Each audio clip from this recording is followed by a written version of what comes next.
Hello friends, आप सभी का स्वागत है आपके अपने इस YouTube channel GK tricks with Sadiq में। दोस्तों ICAR की एग्ज़ाम्स होने वाली है। जैसा कि आप सभी को पता है कि 28 फरवरी, 2 मार्च, 4 मार्च और 5 मार्च को इसका एग्ज़ाम शेड्यूल किया गया है। ठीक है, इसमें जो है मैंने चैप्टर्स आएंगे, जैसा कि आपका हिस्ट्री हो गया, इकोनॉमिक हो गया, जियोग्राफी हो गया, पॉलिटी वगैरह हो गया, फिर सोशल साइंस वगैरह से संबंधित, फिर और साइंस वगैरह, मैथ्स वगैरह सभी आएंगे। ठीक है, तो उसमें एक पोर्शन आपको दिया गया था जियोग्राफी का। तो जियोग्राफी का आपका पिटारा आ चुका है प्रश्नों का। बहुत इंपॉर्टेंट क्वेश्चन होने वाले हैं दोस्तों। इस वीडियो को आप आखिर तक जरूर देखिएगा। वीडियो थोड़ी लंबी ज़रूर हो सकती है, लेकिन आपको अगर परीक्षा में वाकई में 4 से 5 एक्स्ट्रा मार्क्स अगर लेके आना है, जियोग्राफी के जो क्वेश्चन पूछे जाने हैं, तो जाहिर सी बात है कि आपको इस वीडियो को देखना ही होगा, क्योंकि आपको 4 से 5 मार्क्स आपको यहीं से इंक्रीज़ होंगे आपके एग्जाम्स में। तो चलिए दोस्तों, हम वीडियो को शुरू करते हैं। इससे पहले जो चैनल पर नए हैं, प्लीज़ चैनल को सब्सक्राइब जरूर कीजिएगा, बेल आइकन जरूर दबाइएगा हर पल की अपडेट्स के लिए। तो चलिए दोस्तों, हम वीडियो को शुरू करते हैं। दोस्तों, वीडियो शुरू करने से पहले आपको बता देते हैं कि जो ICAR का एग्ज़ाम होने वाला है, ठीक है, उसमें जियोग्राफी में जो है परीक्षा में 4 से 5 मार्क्स आपके इस वीडियो से आपके कवर होने वाले हैं, ऐसी हमारी पूरी उम्मीद है। क्योंकि हम इस वीडियो में वही इंपॉर्टेंट क्वेश्चंस करने वाले हैं। आपको 70+ क्वेश्चंस यहाँ पर कवर कराएंगे। इसमें से 4 से 5 आपके मार्क्स आराम से यहाँ से, अगर आप ये वीडियो देख करके जाते तो आपके 4 से 5 मार्क्स आपके यहाँ से बिल्कुल परीक्षा में हूबहू देखने को मिलेंगे। ठीक है, इसमें ईजी क्वेश्चंस भी होंगे और यहाँ पर थोड़े टफ अलग से क्वेश्चन भी होंगे, क्योंकि कभी कभी क्या है, कुछ क्वेश्चंस ऐसे होते हैं जो कोई कैंडिडेट नहीं कर पाता, लेकिन अगर आपने कर दिया तो आप जो है उससे 1 मार्क्स इंक्रीज़ कर जाएंगे और आपका जो है मार्क्स इंक्रीज़ होकर के आपका मेरिट बढ़ जाएगा। ठीक है, उसके बाद देख लेते हैं, अगर आपके 20+ प्रश्न सही हो गए तो आपका सिलेक्शन पक्का। तो चलिए दोस्तों, हम उम्मीद करते हैं आपको वीडियो पसंद आएगी और दोस्तों के साथ इस वीडियो को ज़्यादा से ज़्यादा शेयर कीजिएगा। तो चलिए दोस्तों, हम देख लेते हैं, वीडियो को शुरू करते हैं। चलिए दोस्तों, वीडियो को शुरू कर लेते हैं। तो दोस्तों, ICAR एग्ज़ाम के लिए इंडिया और वर्ल्ड जियोग्राफी, इंडिया और वर्ल्ड का जो जियोग्राफी है उसके क्वेश्चन हम देखने वाले हैं। तो देखिए, आज का हमारा पहला प्रश्न है। सबसे पहला प्रश्न है हमारा आज का भूगोल। ठीक है, भूगोल की खोज किसने की थी? ठीक है, तो जो भूगोल की खोज की थी तो वो किसने की थी? तो हिकेटियस। ऑप्शन ए इसका सही आंसर होगा, हिकेटियस। और अगर बोल दे कि आधुनिक भूगोल, ठीक है, अगर बोल दे आधुनिक भूगोल की खोज किसने की थी, तो उसका जो आएगा हमबोल्ट आएगा। ठीक है, उसका जो है हमबोल्ट आएगा, लेकिन यहाँ पर सिर्फ भूगोल बोला, इसलिए आपका ऑप्शन ए इसका सही आंसर हो जाएगा, हिकेटियस। इसके बाद सेकंड प्रश्न है हमारा आज का, दूसरा प्रश्न है 0 डिग्री देशांतर रेखा ग्रीनविच मीन टाइम। ठीक है, मतलब जो 0 डिग्री ग्रीनविच मीन टाइम है वो कहाँ पर स्थित है? तो इंग्लैंड में। ऑप्शन ए इसका सही आंसर होगा, इंग्लैंड या ब्रिटेन बोल दो। ठीक है, उसके बाद तीसरा जो क्वेश्चन है हमारा वो कुछ इस प्रकार से है कि आपका 180 डिग्री देशांतर रेखा, 180 जो डिग्री देशांतर रेखा है को वाशिंगटन DC सभा में अंतर्राष्ट्रीय तिथि रेखा कब माना गया था? ठीक है, तो इसका आंसर जो है ऑप्शन बी 1884 इसका सही आंसर हो जाएगा। 1884 में जो है अंतर्राष्ट्रीय तिथि रेखा को, मतलब वाशिंगटन में एक सभा में, ठीक है, वाशिंगटन में एक सभा रखी गई थी, उसमें जो है अंतर्राष्ट्रीय तिथि रेखा को, 100 डिग्री देशांतर रेखा को जो है अंतर्राष्ट्रीय तिथि मान लिया गया था 1884 में। ठीक है, उसके बाद जो अगला प्रश्न हमारा आज का चौथा प्रश्न है, तो चौथा प्रश्न कुछ इस प्रकार से है कि 2 देशांतर रेखाओं के बीच समय का अंतर होता है। तो देखिए, एक जो देशांतर मतलब 15 डिग्री के बराबर कितना होता है? 1 घंटा, मतलब 60 मिनट। ठीक है, तो वहीं पर अगर हम इसको डिवाइड करेंगे, 15 एकम 15, 15 चौक 60, तो 1 डिग्री मतलब कि 2 देशांतर, मतलब कि 2 देशांतर के बीच कितना होता है? तो 1 डिग्री मतलब कि 4 मिनट। तो इसका सही आंसर हो जाएगा ऑप्शन डी, 4 मिनट इसका सही आंसर हो जाएगा। उसके बाद जो पाँचवा प्रश्न है, 2 अक्षांश रेखाओं, तो आज का हमारा अगला पांचवा प्रश्न है दोस्तों, 2 अक्षांश रेखाओं के मध्य की दूरी कितनी होती? तो देखिए दोस्तों, 2 अक्षांश की बात कर रहे हैं, मतलब एक ये अक्षांश मान लेते हैं हम और एक ये अक्षांश मान लेते हैं। ठीक है, अब इनके बीच की दूरी, मतलब इसके बीच की दूरी मतलब ये।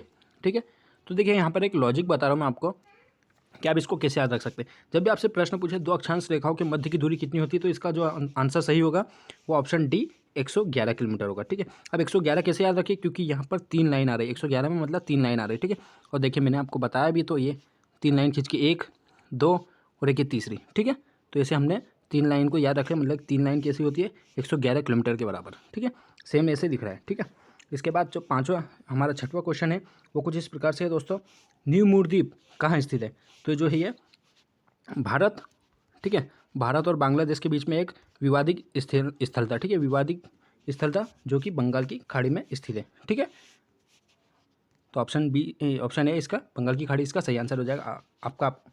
आज का हमारा 7वां प्रश्न है सिमलीपाल अभ्यारण्य कहाँ स्थित है? तो देखिए सिमलीपाल अभ्यारण्य बहुत ही मशहूर अभ्यारण्य है जो कि कहाँ पर है? ऑप्शन है उड़ीसा में।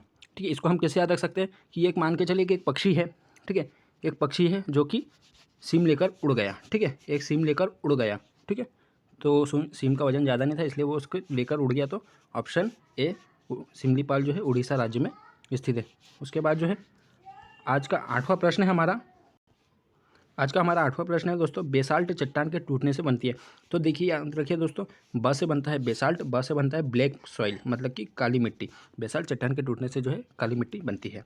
आज का हमारा नौवां प्रश्न है कुछ इस प्रकार से, आसवन बांध, ठीक है, आसवन बांध किस नदी पर स्थित है? तो देखिए यहाँ पर एक ट्रिक मैं आपको बताता हूँ, एक लॉजिक बताता हूँ कि आपको इसको कैसे याद रख सकते हैं। देखो आसवान से बना, ठीक है, आसमान शब्द लेंगे। आसमान कैसा दिख रहा है आपको? आसमान की तरह लिखा हुआ दिख रहा है। कैसा दिख रहा है? आसमान। ठीक है, और आसमान का रंग नीला होता है। आसमान का रंग क्या होता है? नीला। तो बस याद रखिएगा कि नील नदी, ठीक है, आसमान बांध जो है नील नदी पर बनाया गया है। ठीक है, और जो है नील नदी जो है मिस्र, मतलब नील नदी को ही मिस्र की देन कहा जाता है। ठीक है, मिस्र को नील नदी की देन कहा जाता है। मिस्र को जो है इजिप्ट को नील नदी की देन कहा जाता है। अब यहीं से एक जीके हिस्ट्री का एक क्वेश्चन है कि नील नदी का, ठीक है, नील नदी का युद्ध कब हुआ था? तो ये हुआ था 1798 में। ठीक है, 1798 में नील नदी का युद्ध हुआ था। ठीक है, और ये नील नदी जो है विश्व की सबसे लंबी नदी है। उसके बाद जो है आज का हमारा अगला 10वां प्रश्न है दोस्तों, कुछ इस प्रकार से है कि प्रशांत महासागर का चौराहा किसे कहा जाता है? तो प्रशांत महासागर का जो चौराहा होगा वो हवाई द्वीप को कहा जाएगा। किसको कहा जाएगा? हवाई द्वीप को। तो देखिए ऐसा मान के चलिए कि प्रशांत महासागर का चौराहा, अब जो चौराहा जो 4 रास्ते होते हैं वहाँ पर क्या होते हैं? हवाई जहाज़ आकर के रुकते हैं। ठीक है, हवाई जहाज़ आकर के रुकते हैं, मतलब कि प्रशांत महासागर का जो चौराहा होगा वो हवाई द्वीप को कहा जाएगा। उसके बाद जो हमारा आज का 11वां प्रश्न होने वाला है दोस्तों, कुछ इस प्रकार से है, पृथ्वी की आंतरिक संरचना बनी हुई है। तो देखिए पृथ्वी की जो आंतरिक संरचना बनी है तो किससे बनी है? सियाल से बनी है, सीमा से बनी है और नीफे से बनी। मतलब कि इसका आंसर जो हो जाएगा ऑप्शन डी, उपरोक्त सभी। ठीक है, उपरोक्त सभी डी इसका सही आंसर हो जाएगा।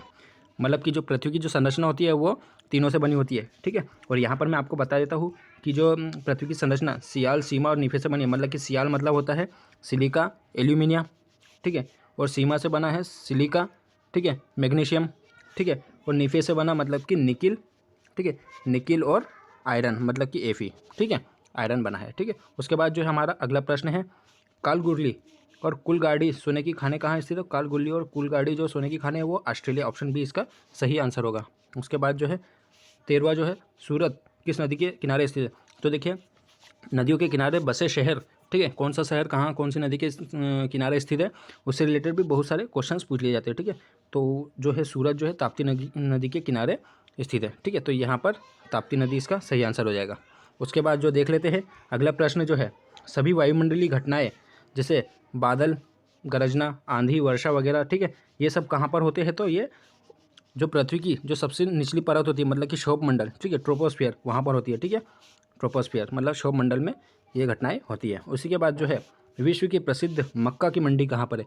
जो विश्व की प्रसिद्ध मक्का की मंडी है तो वो ऑप्शन बी सेंट लुइस में। ठीक है, सेंट लुइस में जो है मक्का की मंडी अवस्थित है। उसके बाद जो है 16वां प्रश्न, विषुवत रेखा को 2 बार काटने वाली नदी कौन सी है? तो 2 बार रेखा जो विषुवत रेखा को काटती है तो कौन सी नदी है? वो ऑप्शन सी कांगो नदी। ठीक है, कांगो नदी ही एक ऐसी नदी है जो विषुवत रेखा को 2 बार काटती है और ये जो है अफ्रीका में अवस्थित है। कहाँ पर है? अफ्रीका में अवस्थित है। उसके बाद जो अगला प्रश्न हमारा 17वां प्रश्न है, वायुयान उड़ान भरता है। तो यहाँ से भी क्वेश्चंस पूछ लिए जाते हैं। ठीक है, सभी मतलब कि परतों से। ठीक है, तो वायुयान कहाँ पर? समताप मंडल। ठीक है, समताप मंडल में जो है क्योंकि इसका समान ताप बने रहता है इसलिए वायुयान वहाँ पर आसानी से उड़ान भर सकते हैं। तो जो वायुयान उड़ान भरता है मतलब वायुयान जो उड़ते हैं तो वो समताप मंडल में उड़ते हैं और समताप मंडल में ही ओजोन मंडल अवस्थित होता है। ठीक है, और ओजोन परत जो है सूर्य से आने वाली पराबैंगनी किरणों से हमारी रक्षा करती है। उसके बाद जो है 18वां प्रश्न, क्षेत्रफल की दृष्टि से भारत का स्थान विश्व में कौन सा है? तो देखिए भारत हर जगह सबका साथ देता है, ऐसा याद रखिए, सबका साथ देता है। ठीक है, तो मतलब कि 7वें नंबर पर विश्व क्षेत्रफल की दृष्टि से भारत का स्थान कौन सा? 7वां है। ठीक है, इसकी भी एक ट्रिक है, रुक चीन अब आया भारत, ऐसा, तो आप इसको याद रख सकते हैं, इसकी ट्रिक्स आप देख सकते हो। उसके बाद जो है आज का हमारा 19वां प्रश्न है, रेड इंडियन और निग्रो जनजाति कहाँ पाई जाती है? ठीक है, तो रेड इंडियन बहुत ही पॉपुलर जनजाति है जो कि उत्तरी अमेरिका में पाई जाती है। कहाँ पर पाई जाएगी? रेड इंडियन और निग्रो जनजाति उत्तरी अमेरिका में। उसके बाद 20वां प्रश्न कुछ इस प्रकार से है दोस्तों कि गंगा नदी को बांग्लादेश में क्या कहा जाता है? तो गंगा नदी को जो बांग्लादेश में जो पद्मा कहा जाता है। क्या कहा जाएगा? पद्मा।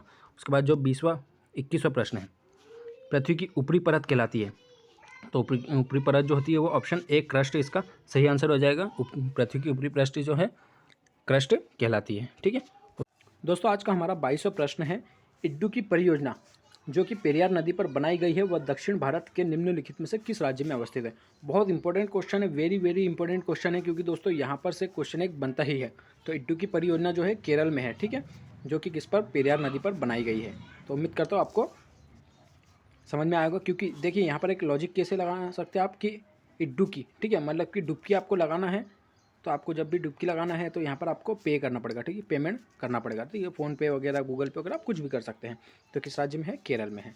उसके बाद जो है आपका 23वां प्रश्न है, भूकंप का अध्ययन क्या कहलाता है। तो भूकंप का जो अध्ययन होता है वो ऑप्शन डी सिस्मोलॉजी जो है भूकंप का अध्ययन कहलाता है। ठीक है, और इसे किस पर मापा जाता है, तो रिएक्टर पैमाने पर नापा जाता है। किस पर नापा जाता है, रिएक्टर पैमाने पर नापा जाता है। ठीक है, उम्मीद करता हूँ आपको समझ में आया होगा। आगे बढ़ते हैं, यहीं पर मैं आपको कुछ बता देता हूँ दोस्तों। जो माइकोलॉजी होता है वो कवकों का अध्ययन होता है। ठीक है, किसका होता है, कवकों का अध्ययन होता है।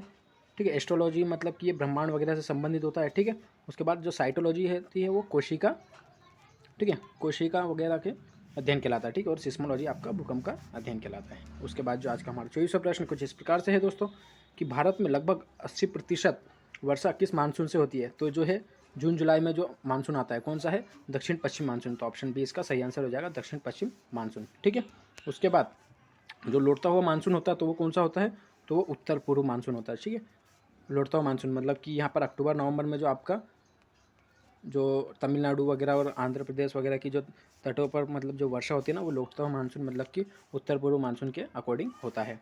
उसके बाद जो हमारा अगला प्रश्न है दोस्तों कुछ इस प्रकार से है, 24वां प्रश्न, 25वां प्रश्न आ चुका है, स्वेज नहर का निर्माण कब हुआ था। ठीक है, तो स्वेज नहर का निर्माण जो है, बस याद रखिएगा, स्वेज नहर का निर्माण जो है जब गांधी जी पैदा हुए थे जब हुआ था। ठीक है, 1869 में। कब हुआ था, 1869। तो बस ऑप्शन ए इसका सही आंसर हो जाएगा। ठीक है, और आज का हमारा 26वां प्रश्न कुछ इस प्रकार है, सूर्य के सबसे निकट स्थित ग्रह कौन सा है। तो सूर्य के जो सबसे निकट स्थित ग्रह है तो वो है बुध।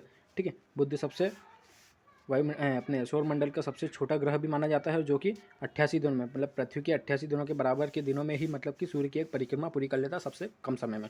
और उसके बाद अगर देखा जाए तो बुध में, ठीक है, सूर्य के सबसे नज़दीक है, इसलिए इसमें क्या है, चुंबकीय क्षेत्र पाया जाता है।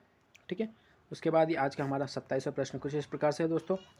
उम्मीद करते हैं आपको पसंद क्वेश्चंस जो है पसंद आ रहे होंगे, और इसमें से आपको 3 से 4 क्वेश्चन ज़रूर से ज़रूर देखने को मिलेंगे एग्जाम में। और आपको ये कुछ क्वेश्चन अगर टफ लग रहा है तो यही मानिए कि जो कैंडिडेट मतलब टफ क्वेश्चन समझ के छोड़ के आए थे, अगर आपने ये वीडियो देखी है और आपको याद रह गया तो आप उनसे 2 मार्क्स ज़्यादा लेकर आ सकते हैं, ऐसे हमारी गारंटी है। तो आज का हमारा 27वां प्रश्न है, केंद्र शासित प्रदेशों में एकमात्र पत्तन मतलब कि पोर्ट, ठीक है, पोर्ट कौन सा है, तो वो पोर्ट ब्लेयर है। ठीक है, मतलब कि जहाँ पर पत्तन हो मतलब कि बंदरगाह है तो कहाँ पर है, पोर्ट ब्लेयर में। उसके बाद जो हमारा और पोर्ट ब्लेयर जो है ये अंडमान निकोबार द्वीप समूह की राजधानी है। उसके बाद जो हमारा 28वां प्रश्न है, पृथ्वी को नारंगी के समान गोल किसने कहा था।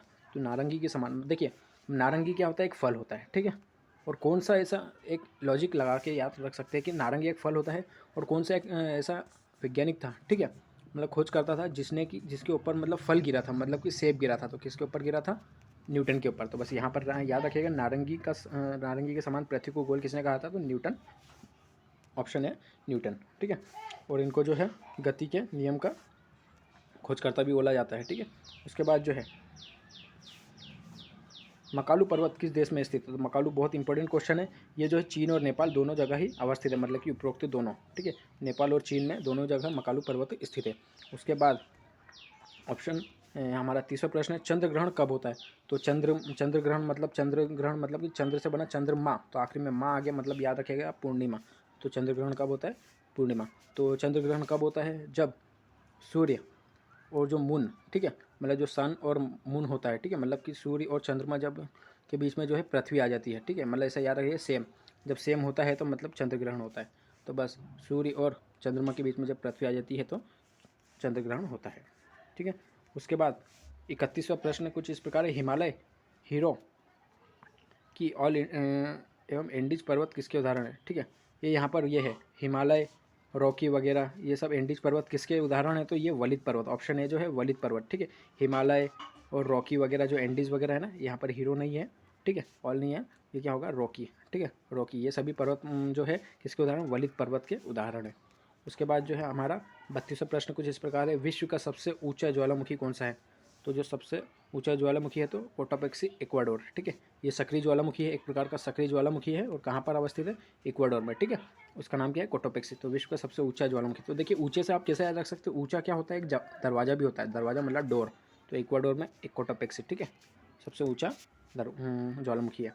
उसके बाद जो है कच्चातीवू द्वीप किन विवाद जो है, किन दो देशों के बीच एक विवाद है। तो कच्चातीवू द्वीप जो है किन दो देशों के बीच में एक विवाद है। तो ऑप्शन ए, भारत और श्रीलंका के बीच में ही जो है कच्चातीवू द्वीप विवादित स्थल है।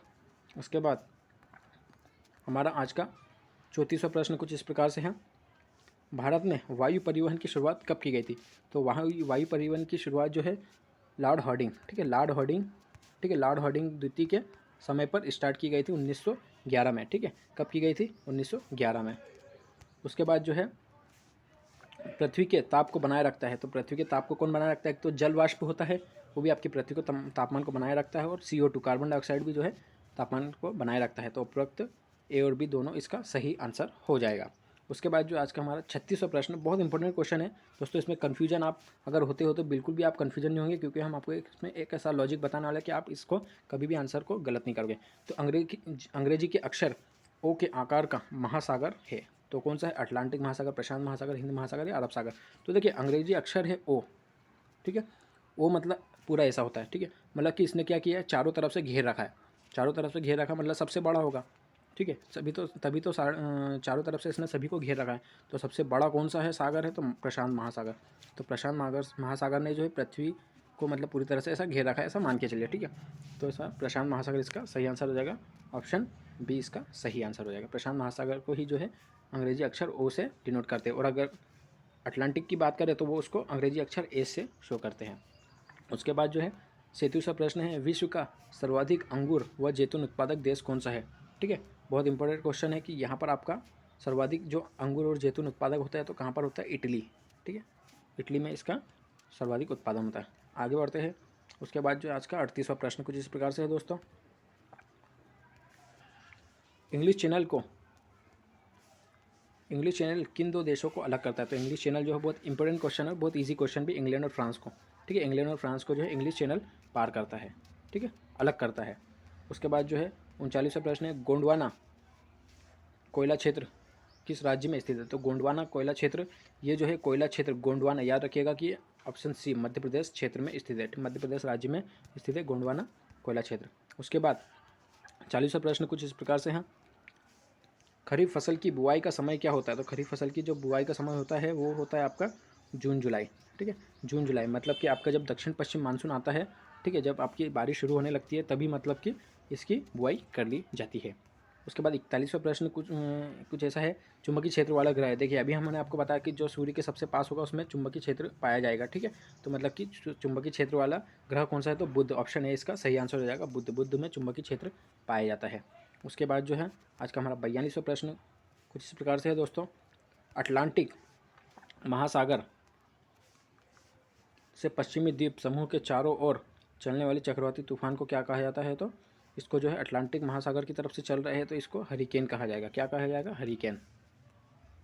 उसके बाद आज का हमारा 43वां प्रश्न कुछ इस प्रकार से होगा दोस्तों, कि पृथ्वी की परिधि कितनी है। ठीक है, तो पृथ्वी की परिधि जो है ऑप्शन बी 40,000 किलोमीटर इसकी परिधि है। ठीक है, अब देखिए पृथ्वी की परिधि पूछा, मतलब कि परिधि मतलब क्या होता है कि चारों तरफ से उसने घेर रखा है। ठीक है, तो मतलब कितनी तरफ से, मतलब 1 2 3 4, टोटल कितनी साइड हो गई, तो 4 साइड, तो मतलब 4 से मतलब 40,000 हो गया। ठीक है, ऐसा आपको याद रखना है। ठीक है, 4 से 4 हो गया और 4 बार जीरो लगाना है, 40,000 किलोमीटर इसकी परिधि हो गई। उसके बाद जो आपका 44वां प्रश्न कुछ इस प्रकार है, विश्व में सर्वाधिक जलयान बनाने वाला देश कौन से है। ठीक है, तो जापान, रूस, चीन, फ्रांस, सभी ऑप्शन इस प्रकार से दिए जाएंगे, लेकिन आपको कंफ्यूज बिल्कुल नहीं होना है, क्योंकि आपको एक लॉजिक बताने वाला हो। तो देखिए सबसे ज़्यादा जो अगर जलयान बनाता है तो ऑप्शन ए जापान बनाता है। कौन बनाता है, जापान। देखिए जैसे याद रखिए, जैसे जलयान जैसे जापान। उम्मीद करता हूँ आपको पसंद आया होगा। ठीक है, समझ में आया होगा। उसके बाद जो है आज का हमारा 45वां प्रश्न कुछ इस प्रकार से, कील नहर किन दो सागरों को जोड़ती है। तो कील नहर जो है उत्तरी सागर और बाल्टिक सागर, मतलब ऑप्शन डी इसका सही आंसर हो जाएगा। कील नहर उत्तरी सागर और बाल्टिक सागर को जोड़ता है। उसके बाद जो आज का हमारा 46वां प्रश्न है, बर्फ से ढका हुआ क्षेत्र जिसमें गर्मी में मॉस तथा लाइकेन उगते हैं तो क्या कहलाते हैं? तो ये कहलाते हैं टुंड्रा वन। क्या कहलाते हैं? Tundra one. ठीक है, जिसमें गर्मी में मांस और लाइकेन उगते हैं तो वो क्या कहलाते हैं? Tundra one. उसके बाद ही आपको 47वां प्रश्न है, सौरमंडल का सबसे छोटा उपग्रह। देखिए मैंने आपको अभी बताया था कि अच्छा यहाँ पर उपग्रह पूछा है। ठीक है, ग्रह पूछता है तो बुध होता है। ठीक है, लेकिन सबसे छोटा उपग्रह पूछ लिया तो ये है डिमोस। डिमोस उपग्रह है जो कि मंगल ग्रह का उपग्रह है। ठीक है, डिमोस। ठीक है, तो ऑप्शन बी इसका सही आंसर हो जाएगा। उसके बाद आज का 48वां प्रश्न है, प्रसिद्ध मीठे पानी की वुलर झील कहाँ पर स्थित है? तो बहुत इंपॉर्टेंट क्वेश्चन है कि यहाँ से एक क्वेश्चन बनता ही है। तो ये प्रसिद्ध मीठे पानी की जो वुलर झील है तो वो है जम्मू कश्मीर। ऑप्शन बी इसका सही आंसर हो जाएगा, जम्मू कश्मीर। उसके बाद जो आज का हमारा 49वां प्रश्न है, पृथ्वी की जुड़वा बहन कहलाने वाला ग्रह है। तो पृथ्वी की जुड़वा बहन कहलाने वाला ऑप्शन बी शुक्र ग्रह है। ठीक है, उसी के बाद अगर देखा जाए तो चिनूक किन स्थानों पर चलने वाली सबसे गर्म हवा है? ठीक है, किन स्थानों पर चलती है? तो देखिए चिनूक जो हवा हेलीकॉप्टर अभी हमने अमेरिका से खरीदा है। ठीक है, तो मतलब कि उसके बाद ये देख लेते हैं। तो चिनूक जब अपन ने हेलीकॉप्टर अमेरिका से खरीदा है तो जाहिर सी बात है कि वहाँ से चलने वाली, ठीक है, ये चिनूक जो गर्म हवा है वो कहाँ पर चलती है? अमेरिका में। ठीक है, अमेरिका। ऑप्शन ए इसका सही आंसर हो जाएगा। उसी के बाद अगर हम बात कर लेते हैं 51वां प्रश्न, 51 प्रश्न को थोड़ा हम छोटा कर लेते हैं, देख लेते हैं। पृथ्वी के विपरीत दिशा में चक्कर लगाने वाले ग्रह कौन से हैं? तो देखिए पृथ्वी कहाँ, देखा पृथ्वी पे ध्यान रखिए, थोड़ा ध्यान रखिएगा कि सूर्य किधर से उगता है? इधर पूर्व से उगता है। ठीक है, सूर्य उग रहा है पूर्व से। ठीक है, तो पूर्व से पश्चिम की तरफ जा रहा है, लेकिन पृथ्वी इसके विपरीत होती है। ठीक है, किधर चक्कर लगाती है? पश्चिम से पूर्व की ओर। ठीक है, अब जब पश्चिम से पूर्व की ओर अगर पृथ्वी चक्कर लगा रही तो इसके विपरीत मतलब कि पूर्व से पश्चिम दो ग्रह कौन से हैं जो कि मतलब कि इसका पृथ्वी के विपरीत मतलब पूर्व से पश्चिम की ओर चक्कर लगाएंगे? तो शुक्र और अरुण दोनों ही जो है, उपरोक्त दोनों, ये दोनों ही जो है पृथ्वी के विपरीत चक्कर लगाते हैं। मतलब कि यहाँ पर सूर्य जो है पश्चिम में उगता है और ये जो अरुण और शुक्र, ठीक है, वहाँ पर सूर्य जो है पश्चिम में उगता है और ये जो अरुण और शुक्र होते हैं वो पूर्व से पश्चिम की ओर चक्कर लगाते हैं। ठीक है, उम्मीद करता हूँ आपको समझ में आया होगा। उसके बाद ही अगर हम बात कर लेते हैं, अगला हमारा 52वां प्रश्न जो है इस प्रकार से है, निम्न में से गलत कथन को चयन करें। ठीक है, यहाँ पर आपको कुछ जोड़े दिए गए हैं। ठीक है, यहाँ पर आपको देखना है कि आपको गलत कौन सा है। तो अगर आपने अच्छे से अगर सारे पर्वत श्रृंखला वगैरह पढ़े होंगे तो आपको, ज्वालामुखी वगैरह पढ़े होंगे तो आपको ये प्रश्न बन जाएगा। तो कोटापेक्सी इक्वाडोर ये बिल्कुल सही है। बेरन भारत में ये भी सही है। ठीक है, कहाँ पर ये? अंडमान निकोबार में। ठीक है, उसके बाद किलीमांजारो ये जो है ये गलत है क्योंकि ये जो है अफ्रीका में है। कहाँ पर है? किलीमांजारो। ठीक है, शांत ज्वालामुखी बोलते हैं और ये अफ्रीका में है। उसके बाद मोना लोआ संयुक्त राज्य अमेरिका में, ये बिल्कुल सही है। तो किलीमांजारो जो है शांत ज्वालामुखी और जो कि अफ्रीका में है। तो ठीक है, तो किलीमांजारो इसका सही आंसर हो जाएगा क्योंकि ये गलत दिया हुआ है। ठीक है, तो किलीमांजारो ऑप्शन सी इसका सही आंसर हो जाएगा। ठीक है, और इटली में अगर पूछ लिया तो इटली में कौन सा है? ईट से बना ईट से बना इटना। ठीक है, एटना। ठीक है, ऐसा आपको याद रखना होगा। उसके बाद 53वां क्वेश्चन है कि ब्लैक रॉक घास का मैदान किस देश में स्थित है? ब्लैक रॉक बहुत ही इंपॉर्टेंट क्वेश्चन है। ये जो है ऑप्शन है संयुक्त राज्य अमेरिका में है। ठीक है, तो ब्लैक रॉक कहाँ पर है? ऑप्शन है संयुक्त राज्य अमेरिका में है। और उसके बाद हम 54वें प्रश्न की बात कर लेते हैं, हेली धूमकेतु कितने वर्षों बाद दिखाई देता है? तो ये जो है 76 वर्ष बाद दिखाई देता है। ठीक है, अब आपको जो है 2062 में दिखाई देगा। ठीक है, 2062 में दिखाई देगा, मतलब 76 वर्ष बाद। ठीक है, उसके बाद जो आज का हमारा 55वां प्रश्न है, पीले रंग का उपग्रह कौन सा है? ठीक है, उपग्रह की बात करिए तो पीले रंग का उपग्रह कौन सा है? वो है गैनीमेड। ठीक है, गैनीमेड जो है ये सौरमंडल का सबसे बड़ा उपग्रह भी है। ठीक है, देखिए सबसे पहले हम बात करें सौरमंडल का सबसे बड़ा ग्रह कौन सा है? तो वो है बृहस्पति। ठीक है, अब जब सबसे बड़ा ग्रह है तो उसका सबसे बड़ा उपग्रह भी होगा। ठीक है, तो सौरमंडल का सबसे बड़ा उपग्रह भी जो है बृहस्पति का ही उपग्रह है गैनीमेड। ठीक है, तो ये गैनीमेड किसका है? बृहस्पति का उपग्रह है। ठीक है, तो गैनीमेड जो है पीले रंग का ग्रह भी है। ठीक है, पीले रंग का उपग्रह है। ठीक है, आपको समझ में आएगा उम्मीद करता हूँ। उसके बाद जो हमारा 56वां प्रश्न है, सौरमंडल का मुखिया। तो सौरमंडल का मुखिया वही होगा जिसके चारों ओर सभी मतलब ग्रह अपनी गति करेंगे। ठीक है, तो सौरमंडल का जो मुखिया होगा वो ऑप्शन सी सूर्य सूर्य जो है सौरमंडल का जो है मुखिया है। उसके बाद जो है 57वां प्रश्न कुछ इस प्रकार से है, निम्न में से वह कौन सा राज्य है जिसे मसालों का बगीचा कहा जाता है? बहुत इंपॉर्टेंट क्वेश्चन है। तो मसालों का बगीचा जो है कहलाने वाला राज्य है केरल। ऑप्शन डी इसका सही आंसर होगा। ठीक है, केरल की जो राजधानी है वो तिरुवनंतपुरम है, यहाँ पर मलयालम भाषा चलती है। आज का हमारा 58वां प्रश्न कुछ इस प्रकार है, किर्गिज जनजाति किन क्षेत्रों में पाई जाती है? तो किर्गिज जनजाति जो है वो मध्य एशिया में पाई जाती है। कहाँ पर पाई जाती है? मध्य एशिया में। उसके बाद देख लेते हैं, उसके बाद हमारा आज का जो है 58 के बाद 59वां प्रश्न आएगा, ठीक है, यहाँ पर आपको बता दिया था कि किर्गिज जनजाति जो है मध्य एशिया में पाई जाती है। ठीक है, उसके बाद जो हमारा आज का 59वां प्रश्न कुछ इस प्रकार से है, जापान की खोज किसने की थी? तो जापान की खोज जो है कभी कभी क्वेश्चन पूछ लिया जाता है कौन से देश की या कौन से मतलब कि क्षेत्र की खोज किसने की थी। जापान की खोज जो है इसको याद रखिएगा कि मार्को पोलो ने नहीं की थी। ठीक है, इसने चीन की करी थी, वास्को डी गामा ने भारत की थी।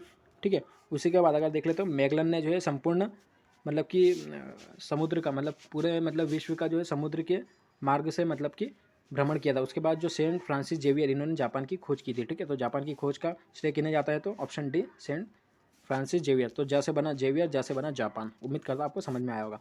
ठीक है, विश्व की सबसे गहरी झील कौन सी है? अगला प्रश्न है 60वां प्रश्न, विश्व से सबसे गहरी झील कौन सी है? तो बेकाल झील। ठीक है, उसको अपना काल नज़र आ गया, वो सबसे गहरी मतलब कि अंदर जब झांकने लगा तो उसका अपना काल नज़र आ गया, बहुत गहरी थी। ठीक है, तो बेकाल झील जो है रूस में है। ठीक है, उसके बाद ठीक है इसका सही आंसर हो जाएगा सबसे गहरी झील अगर पूछ लिया तो बेकाल झील रूस में है। अब इसमें से कुछ इंपॉर्टेंट बता दो कि कैस्पियन सागर जो है विश्व की सबसे बड़ी खारे पानी की झील है। ठीक है, ये भी रूस में है।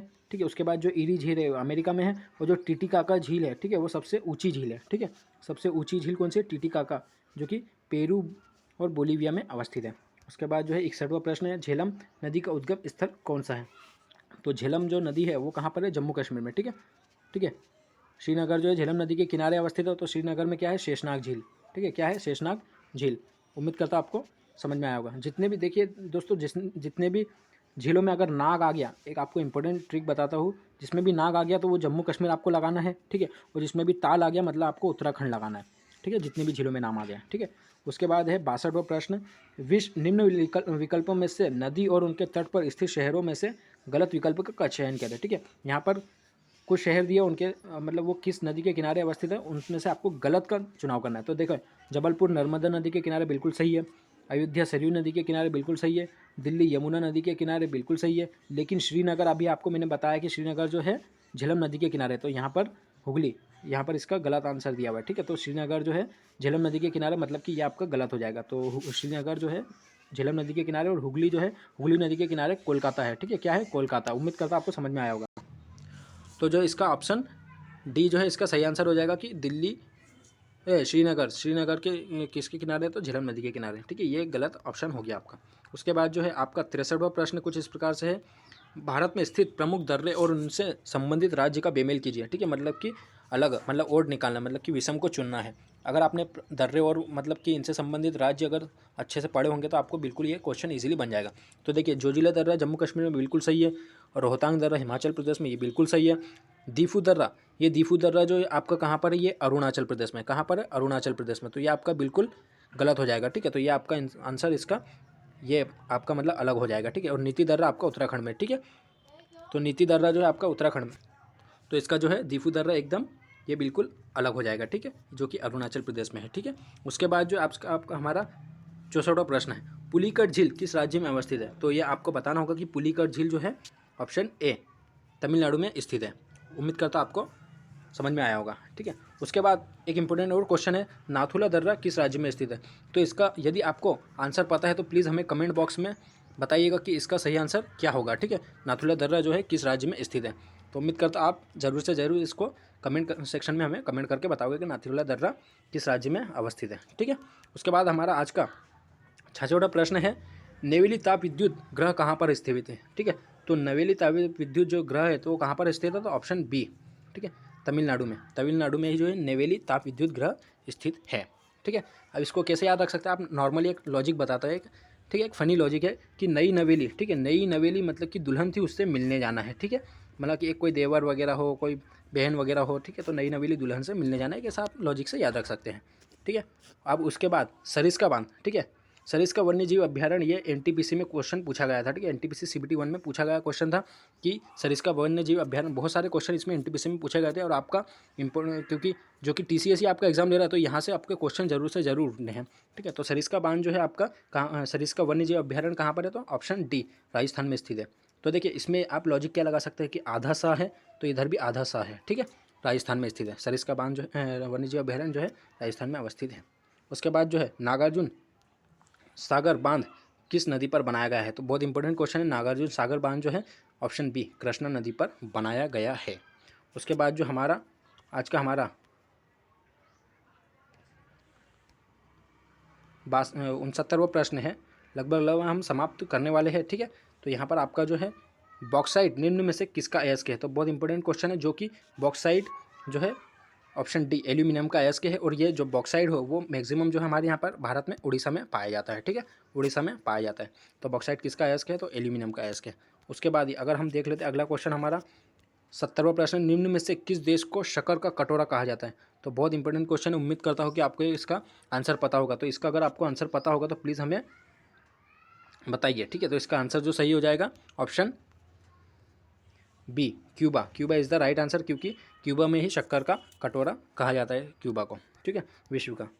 उसके बाद जो 71वां प्रश्न है तो वो कुछ इस प्रकार से है, उष्णकटिबंधीय मरुस्थल जहाँ पर पानी की कम से कम मात्रा पाई जाती है वहाँ की वनस्पति को क्या कहा जाता है। ठीक है, मतलब पानी की कम से कम मात्रा है। ठीक है, लेस देन, कम से कम मात्रा पाई जाएगी, मतलब कि वहाँ पर पानी कुछ भी नहीं है, मतलब कि जीरो पानी है। एक मान के चलिए लगभग कुछ भी नहीं है, मतलब जीरो पानी है। तो वहाँ की जो मतलब कि वनस्पति होगी तो वो क्या कहती है, जीरो फाइट। क्या कहलाएगी, जीरो फाइट।